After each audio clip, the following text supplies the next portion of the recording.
நம்ம இந்த வீடியோவில் எதை பற்றி பார்க்க போகிறோன்னா, சற்று முன் வந்த ஒரு முக்கிய அறிவிப்புங்க.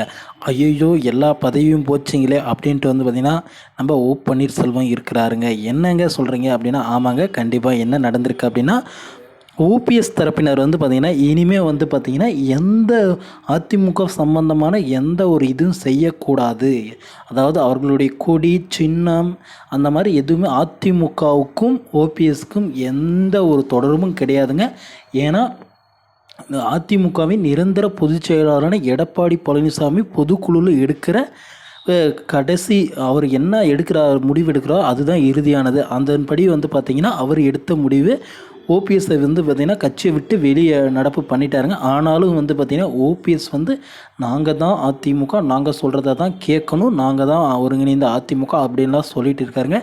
இதெல்லாம் எதிர்த்து பார்த்திங்கன்னா எடப்பாடியின் உண்மையான விசுவாசியான ஜெயக்குமார், அதாவது முன்னாள் அமைச்சரான ஜெயக்குமார் பார்த்திங்கன்னா சென்னையில் பார்த்திங்கன்னா காவல் நிலையத்தில் பார்த்திங்கன்னா ஓபிஎஸ் தரப்பினர் மீது பார்த்திங்கன்னா ஒரு புகார் அளிச்சிருக்காருங்க. என்ன புகார் அப்படின்னா, ஓபிஎஸ் தரப்பினருக்கு பார்த்திங்கன்னா நீதிமன்றத்திலேயோ சரி, தேர்தல் ஆணையத்திலேயோ சரிங்க, அவங்களுக்கு என்ன சொல்லியிருக்காங்க அப்படின்னா, அதிமுகவினர் கொடி, சின்னம் அது அனைத்தும் பார்த்திங்கன்னா அதிமுகவின் பொதுச் செயலாளராக இருக்கக்கூடிய எடப்பாடி பழனிசாமிக்கு மட்டுமே உரித்தானது, நீங்கள் யாரும் அதை யூஸ் பண்ணக்கூடாது அப்படின்ற மாதிரி சொல்லியிருக்காங்க.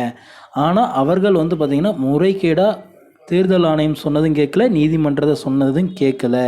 உடனடியாக பார்த்திங்கன்னா அவங்க மேலே ஆக்ஷன் எடுங்க அப்படின்ட்டு பார்த்திங்கன்னா அதிமுகவின் முன்னாள் அமைச்சரான ஜெயக்குமார் பார்த்திங்கன்னா இதை பார்த்திங்கன்னா புகாராக கொடுத்துருக்காருங்க. ஆனால் அந்த புகாருக்கு பார்த்திங்கன்னா போலீஸ் ஸ்டேஷன்லேருந்து எந்த ஒரு நடவடிக்கையும் எடுக்காத ஒரு காரணத்தால் பார்த்திங்கன்னா அமைச்சர் ஜெயக்குமார் என்ன சொல்லியிருக்காரு அப்படின்னா, எங்கள் மான நஷ்ட வழக்கு நாங்கள் டைரெக்டாக பார்த்திங்கன்னா நாங்கள் இதில் நீதிமன்றத்திலே கொடுத்துக்கிறோம், இன்க்ளூடு பார்த்திங்கன்னா போலீஸ் ஸ்டேஷன் மேலே, அந்த போலீஸ் ஸ்டேஷன் மேலே நாங்கள் கேஸ் கொடுத்து நாங்கள் அடுத்த கட்ட நடவடிக்கையை பார்த்துக்கிறோம் அப்படின்ற மாதிரி பார்த்திங்கன்னா அமைச்சர் ஜெயக்குமார் சொல்லியிருக்காருங்க.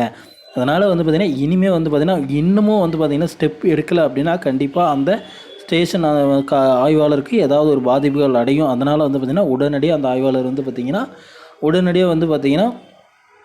உடனடியாக என்ன பண்ணுவாங்க அப்படின்னா உடனடியாக ஆக்ஷன் எடுப்பாங்க அப்படின்னு எதிர்பார்க்கப்படுங்க. அப்படி எடுக்கலை அப்படின்னாலும் பார்த்திங்கன்னா நீதிமன்றத்திலேருந்து போலீஸ் ஸ்டேஷன், ஓபிஎஸ் தரப்பு அனைவருக்கும் பார்த்திங்கன்னா நோட்டீஸ் வரும் அப்படின்ற மாதிரி எச்சரித்திருக்காருங்க. இதனால் பார்த்திங்கன்னா இனிமேல் பார்த்திங்கன்னா எவ்வளோதாங்க ஐயோ போச்சு அப்படின்ற மாதிரி தாங்க பன்னீர்செல்வம் இருக்கணும். அப்படின்னா அவரோட அரசியல் வாழ்க்கை இதோட முடிவடைஞ்சிடுச்சு அப்படின்னு தாங்க சொல்லலாம். ஓகே ஃப்ரெண்ட்ஸ், வீடியோ உங்களுக்கு பிடிச்சிருந்தா நம்ம சேனலை சப்ஸ்கிரைப் பண்ணி பக்கத்துலேயே ஆல்னு ஒரு பட்டன் இருக்கும், அதையும் கிளிக் பண்ணி வச்சுக்கோங்க. அப்போ தான் நான் போடக்கூடிய ஒவ்வொரு வீடியோ உங்கள் மொபைலுக்கு நோட்டிஃபிகேஷனாக வரும் ஃப்ரெண்ட்ஸ். தேங்க்யூ.